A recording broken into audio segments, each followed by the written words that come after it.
welcome to Let's Talk Politics on AIG Media Pro. We're counting out the crucial general elections just weeks away. Can't believe it, but we're approaching Nigeria's decision time. So we have Lagos State in focus today. We're looking at the governorship election. For the last 19 years, counting 20 years now, we've had one political party, the same characters, political actors, in office at Alausa. But this party seeks to make a giant stride and make a difference and unseat the status quo. Olayemi Oladapo is a deputy governorship candidate, African Alliance Congress. Great to have you on Let's Talk Politics. I'm Awogo Obel, and we're going to be having this discussion. Maybe the grill or just a discussion, it appears. Let's start with the fact that you, an electrical engineer, turned activist, now politician, wants to unseat a party that you have been linked with, let's say from 1999 till date. You moved with the AD into the all correct, the AC, yeah, and partly also the APC. You did see ACN, then and even the APC. But I'm not with them with the APC. Good. So, why do you want to change a party, for example, that you most of your political life have worked with? Okay, like you said, the name of my party is African Action Congress, AAC. From the start, why did I decide to be a member of AD? Was because of the ideology then. The same way Showore is going around now, Tinubu was doing the same then. And we weren't paid when we were working for them. We were working for them because we want a better Nigeria and we want Nigeria to move forward, not the way the military regime were doing then. So when Tinubu comes around and was telling us, we don't have money like the PDP or the APP then, we buy into the idea. But funny enough, presently, I'm sorry he has derived from that ideology. Because we realize Lagos should be one of the states that when they talk about Africa, should be number one and could have been more meaningful than this. But surprisingly, we are still on the same spot. Considering the fact that they've been on the one that has been at the ends of the fair for a good 19 years now. So that should have been more and more meaningful things put in place in Lagos. Not like the one we're having in our healthcare center, where they keep telling us the same old story, no bed space, or with the way we are still having traffic, whatever. They should have found a way to manage that by now. Apart from that, there are a lot of bad roads on the way, and this time that you have to take maybe from a place A to B within 20 minutes are taking hours now. At times, we are moving from Moshodi to the extreme Yanokweji side, might be in the traffic for close to 3 hours, both when coming and when going. You know, if you spoke with any member of the ruling party in Lagos, yeah, or even at the center, they would argue and say Lagos has made certain giant strides, in which they think, for example, reasons why they should continue to be in office. But if you look at all that's happened in recent times with Lagos State, and especially from, let's talk about what is hottest now, which is the minimum wage. Your presidential candidate has made claims that if he gets into office, for example, they can pay 100,000 naira to the states. Current President Muhammadu Buhari says it's like a madman if you put a burden. A madwoman goes to the farm and gets firewood, and they tell her that firewood is going to break her back, and the only way she wants to solve that problem is put more firewood and add to her burden. He's thinking about how the minimum wage in Lagos State can pay 30,000 naira, they say. But if you think about paying 100,000 naira, even more, to economically viable states like Lagos State, if you're deputy governor, you don't think that will collapse your government? So when I break it down, when he was saying Nigeria is able to pay 100,000 minimum wage on a monthly basis, and his reason was very simple. Most of all those money given to the so-called senators and our National Assembly people, what is it meant for? Those are money that's been worked for by the so-called civil people. They work for it, so they should also benefit from the labor of their hands. And today, it's on the internet, you can check it there. Nigerian senator held the most. Why people were the economy works, doesn't hand like they do. So that is what Shura is saying, that Nigeria is able to pay 100,000 minimum wage, cutting down all those allowances to all those National Assembly people. And may I say this, Lagos is able to pay too. Why did I say so? Because there are a lot of funds that were coming in, even till date. The present administration have not for once did an audit of what is coming to Lagos. We didn't see it anyway. So it simply means there are more funds coming in than we know. So Lagos too can also pay. I don't know if you get my point clear now. So that is what Shura is trying to press across that. If you look at the way we spend money, then we know there's money in Nigeria. So you think Lagos State, for example, can afford a minimum wage of 100,000 naira? Yes, I think so. And if not, something close to that.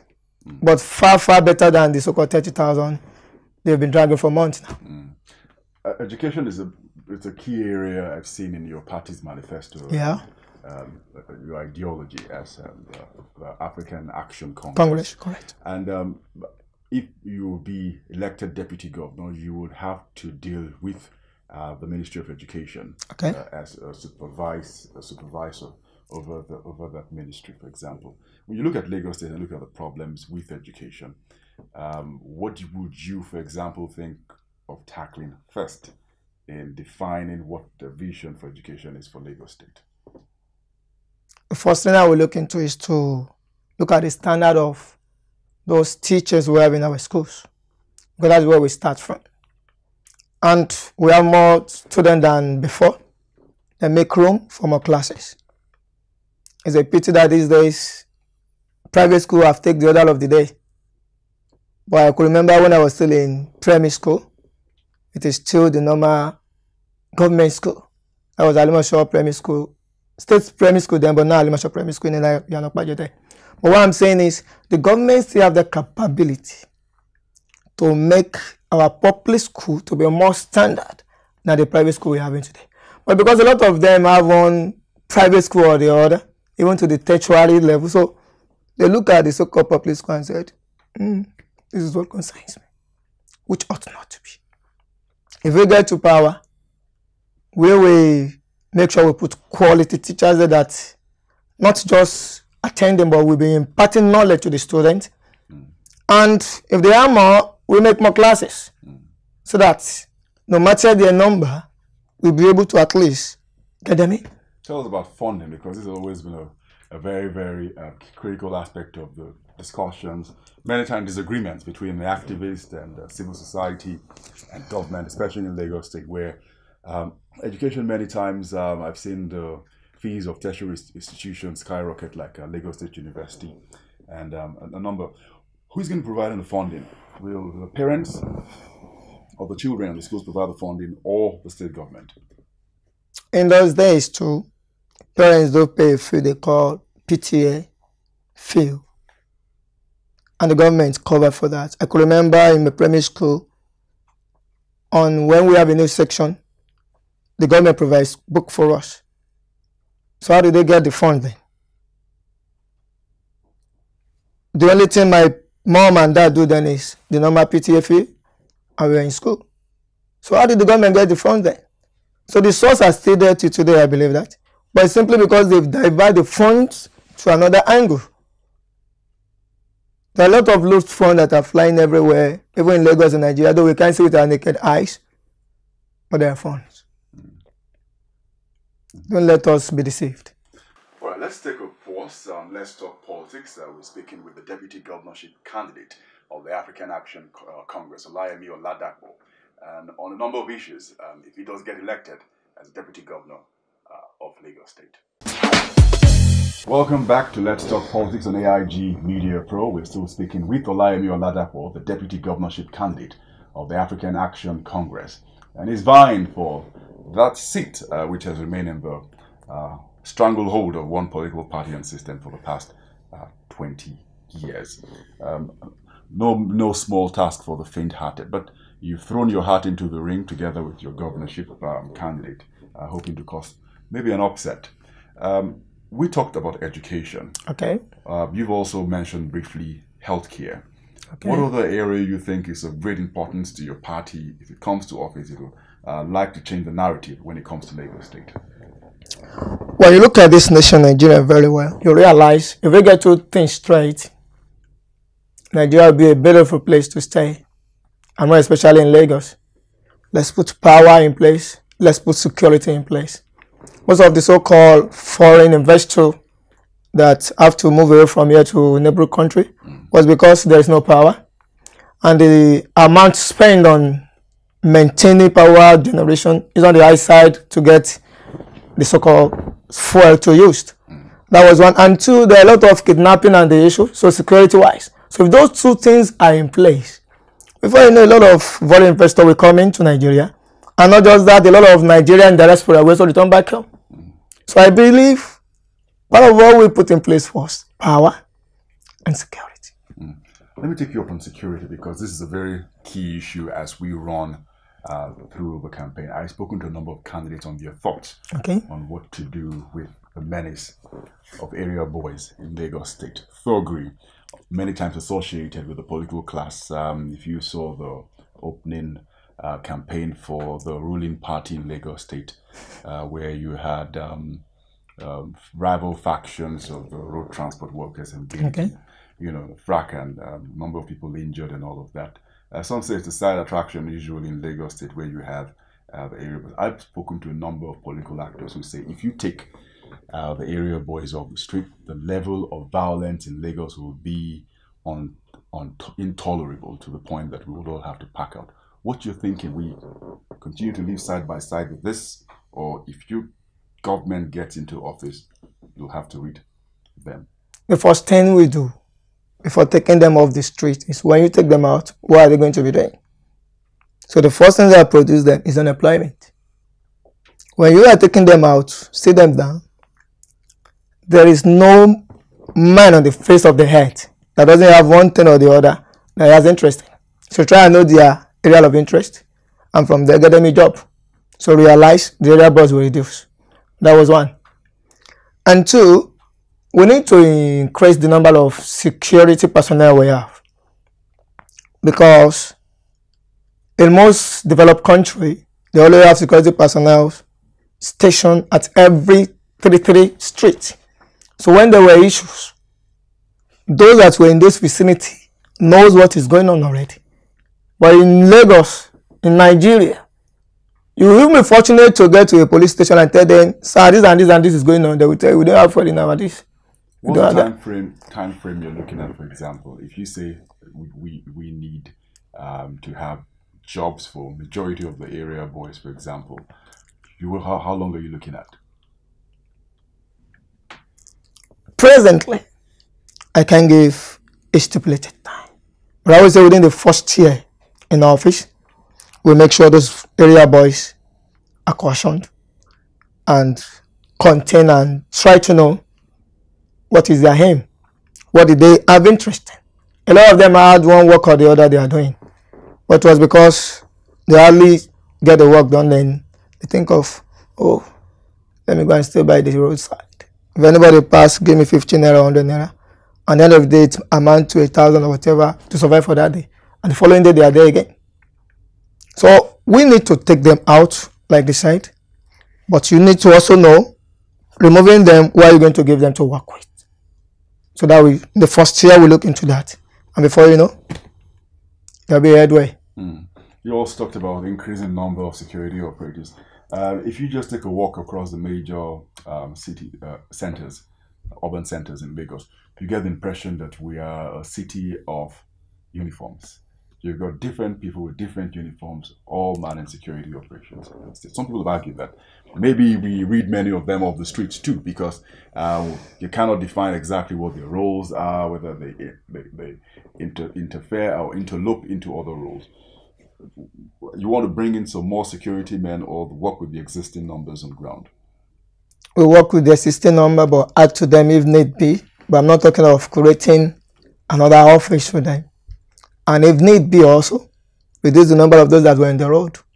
Because a lot of them are serving similar roles. So what?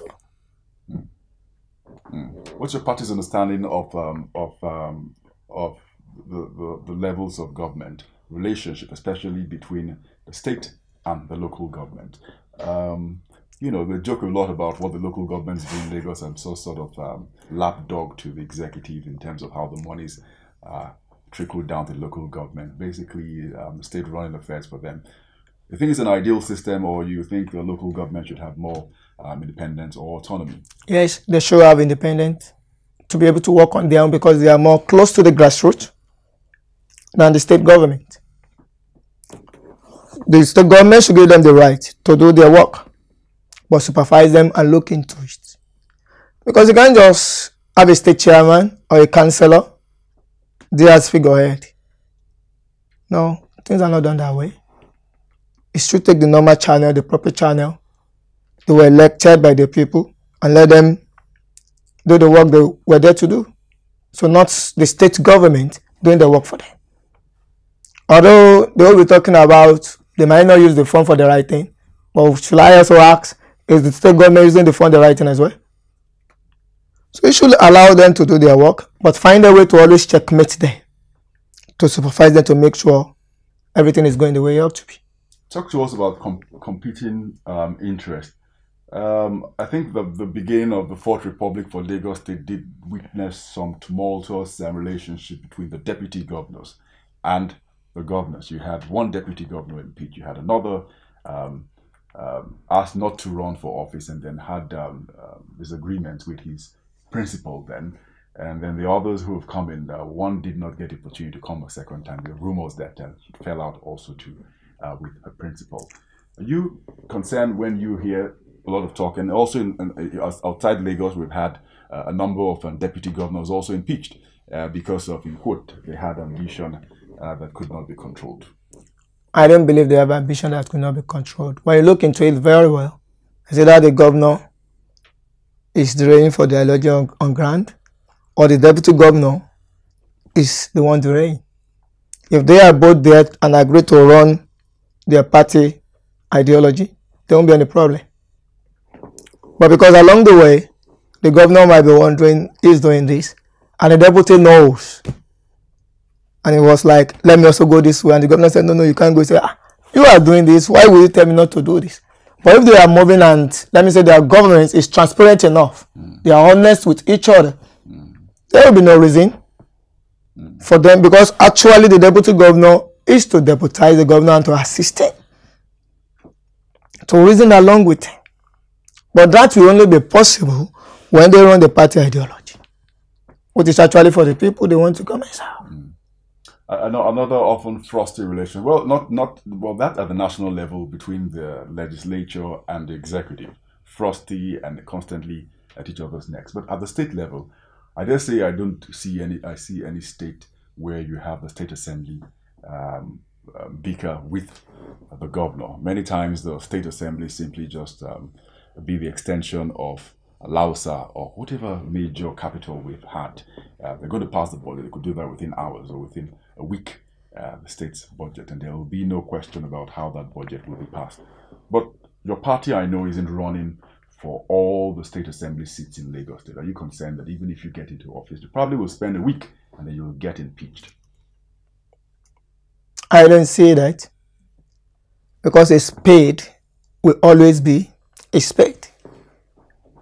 For you to say you want to impeach anybody on seat, then you must have a reason. And if he's doing the right thing, you can't actually come on board and say we have to impeach him on what basis?